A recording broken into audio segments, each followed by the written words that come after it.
Prince Andrew, Part 7. King says no. Hello, I'm H.G. Tudor. Now we have an example of when narcissists collide. On the one hand, we have Prince Andrew, who doesn't operate with a facade, who is full of bluster, out for himself, and doesn't really care that people can see that. Behaves in an obnoxious manner, but you're the little people, so you ought to deal with it. Can be charming to certain people around him, but seen as an arrogant arsehole to other individuals that he engages with. Has poor boundary recognition. Witness the video analysis of him with his daughter at the funeral. And of course, all of the swirling allegations with regard to his involvement with Jeffrey Epstein and the fallout involving Miss Giuffre. On the other hand, we have King Charles III, who does operate with a facade. There are occasional cracks in it, as have been seen as of recently. For instance, the stink over the ink. He, however, operates with a greater level of control over his ignited fury. His narcissism recognizes the benefit that exists through service and through being king and the relevant ways that that serves the prime aims. His narcissism also engages in what's called narcissistic cementation, which, if some of you had watched my recent interviews, you'll understand more about that to help you understand the dynamic between him and Camilla. And if you want to know more about that, I'd invite you to go and watch my most recent interviews. Here we have Prince Andrew clashing, in effect, with King Charles. Of course, King Charles needs to assert control over his brother, and is able to do so by virtue of being king.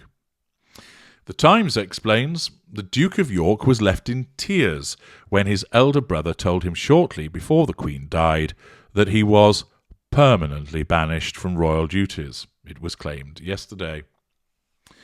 The reaction, of course, of Prince Andrew is that he's crying for himself. Whilst the sub-school of narcissist that he is not one that's often given to tears, it can occur, and it was in fact a pity play. Feel sorry for me so that I can gain control, although, of course, that's not the way that he sees it. The Prince of Wales, as he then was, ended his brother's hopes of a return to public life during a face-to-face meeting described as emotional and fraught.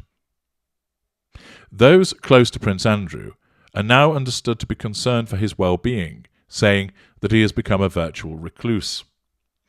If you'll recall in parts passim, I've explained with Prince Andrew that his narcissism recognised that it was better asserting control through a position of withdrawal with the expectation of securing benefits as he does so, for instance, financial support from his late mother. The fact now that him staying out of the way isn't going to garner any reward with regard to a return to royal duties, of course, is a threat to control. It makes him feel weak, and when King Charles, or Prince Charles as he then was, explained that to him, it affected his sense of control, made him feel vulnerable, and his response by his narcissism wasn't to kick off, wasn't to punch his brother in the head and say, "You jug-eared twat, you should let me back in," but it was to start blubbing. Presumably he went off and hugged his teddy bear collection thereafter. The Times continues. The meeting, held at Charles's Birkhall estate in Aberdeenshire, was said to have left Andrew stunned. He believed that he could still be of value as a working member of the royal family despite his association with the convicted paedophile Jeffrey Epstein. That demonstrates the level of sense of entitlement, delusion and grandiosity of Prince Andrew. A royal source said Andrew was totally blindsided. He is utterly bereft, only for himself. He always believed that there was a way back, delusion. Andrew has been left more isolated by the death of his mother, who was his chief supporter. Therefore, the loss of that non-intimate secondary source, his mother and the fuel matrix, of course, has left him with a hole. Now, he has other people that are providing him with fuel, but the status and support that came with the monarch basically being on his side was very useful for him in terms of asserting control over other people, and the loss of that causes him a problem. The article continues, Andrew was extremely close to the Queen and tried to raise the issue of his return to public life many times with her, sense of entitlement, assertion of control over his mother. On some occasions, she would say mildly conciliatory things, but most of the time she would change the subject immediately to avoid talking about it. The Duke was stripped of his official duties over the Epstein scandal, and as a result will not be involved at Sunday's remembrance service at the Cenotaph. Although senior figures in the royal family had thought the matter settled, that there was no way back, this had not been Andrew's understanding, again demonstrating his sense of entitlement and delusion. Naive as it may sound, or more appropriately, entitled as it may sound, he always had hopes of regaining his position as a senior royal, the source said. At the meeting, Charles told him that he can go off and have a good life, a nice life, but that his public life as a royal is at an end. He was told, you have to accept this. Charles asserting control, and of course doing so over his brother, in order to preserve the monarchy, which of course is very much an extension of Charles. Charles recognises, by being a different type of narcissist, that the behaviour of Andrew would impact upon the monarchy and therefore on him, and affect his own sense of control, although, of course, he doesn't see it in such exact terms. The article continues. In January, Andrew was divested of his military affiliations and royal patronages, all of that which would wound him, after he lost his attempt to quash a civil lawsuit in America brought by Epstein's former sex slave, Virginia Giuffre, who claimed she had been forced to have sex with the Duke. Andrew denied her claims, but the Queen removed his titles. He also lost his right to be addressed as His Royal Highness in an official capacity. He settled a civil case in February for a reported £12 million without accepting liability, assertion of control, by nullifying that threat to control through financial firepower. Andrew had believed this would allow him to return to royal duties, delusion, sense of entitlement. Until the face-to-face meeting with his brother, Andrew believed that there was a way back, that somehow he could be rehabilitated and play a role in the firm going forward, the source said. He came out of the meeting shaken. He's still in shock. He's completely lost and very depressed. This is the effect of the threat to control upon him. The Mail on Sunday said it understood that Andrew was later reduced to tears, again when in a separate conversation he was informed that he would not be allowed to wear military uniform at his mother's funeral, another challenge. The source said, he cannot comprehend there is no place for him in public life. He has a support system, but he is in bad shape. He's finding it hard to process the reality of how life will be from now on. Andrew has become a virtual recluse, according to the source, who adds he has no idea what the future holds and has no real plans. He's struggling to accept this is the end of the road for him as a royal. It is all he has ever known.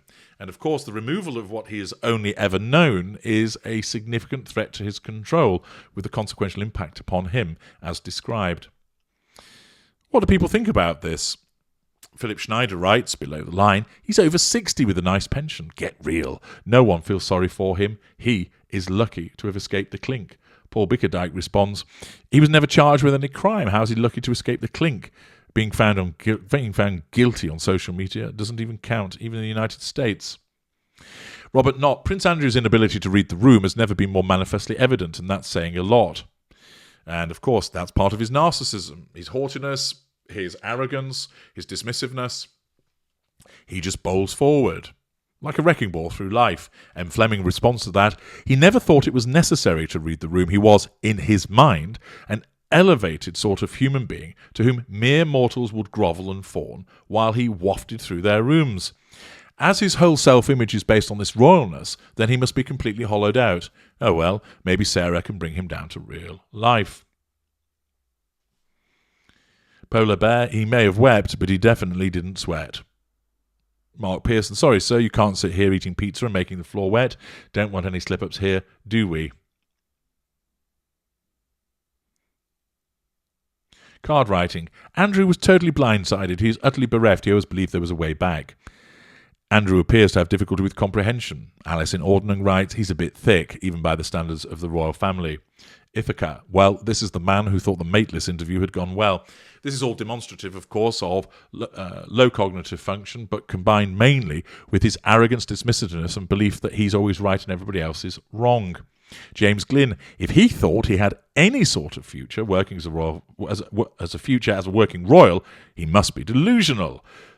Though he is said to have thought his interview with Emily Maitlis went well, so I suppose we knew that already.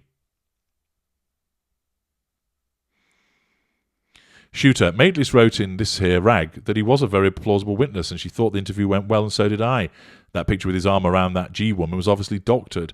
I hear he's an entitled brat, but even brats deserve better. Jeremy Westhead, that he was blindsided says everything you need to know about the man. Chris Franklin, pompous, arrogant man, utterly convinced of the existence of droit de seigneur. Run along, there's a good chappie. Richard Evans, if he wants to be of use, there's plenty of charity work he could be doing, not big engagements, but small local stuff. Put in some real effort over a number of years, and maybe people might detest him a little less. Alternatively, keep playing golf and riding horses and enjoying a comfortable retirement in a style most of us will never afford at our expense. No sympathy for Andrew in the below-the-line comments, although one or two people pointing out they don't think he's guilty of what he was accused of. But what he is guilty of course, is being a narcissist and a rather obvious wrecking ball type. And he's come up against another one who has been able to assert control by virtue of being king. I'm H.G. Tudor. Thank you for listening.